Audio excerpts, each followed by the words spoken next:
Depression রোগের কোনো ওষুধ, মন খারাপের কোনো ওষুধ আমি বলছি যে যেখান থেকে শুনতে পাচ্ছেন প্র্যাকটিক্যাল করে দেখবেন, ভালো লাগলে করতে থাকবেন, ভালো না লাগলে বাদ দিবেন।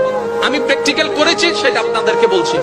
যখন আপনি দেখবেন আপনার মনে বেশি পাথর জমে আছে, আপনার দুঃখ কষ্ট বুঝার মতো কেউ নাই, আপনার চোখের পানির মূল্যায়ন দেওয়ার মতো কেউ নাই, আপনার দুঃখ কেউ বুঝছে না, আপনার কষ্ট কেউ বুঝতেছে না, আপনার আশে নেই পাশে নাই নাই নাই কেউ নাই, আপনি যখন খুব একা মনে হবে, আপনার দুনিয়ার কষ্ট যখন আপনাকে চেপে ধরবে, আপনি কিচ্ছু করবেন না, শুধু একটা কাজ করবেন, যাই নামাজটা পিছিয়ে ডাইরেক্ট সিজদায় চলে যান, ডাইরেক্ট সিজদায় চলে যান, কপালটাকে ঝুঁকাই দেন, নাকটাকে ঝুঁকাই দেন, হাতটাকে ঝুঁকাই দেন, নিজের অস্তিত্ব বিলীন করে দেন, চোখটা বন্ধ করে সিজদার মধ্যে চলে যান।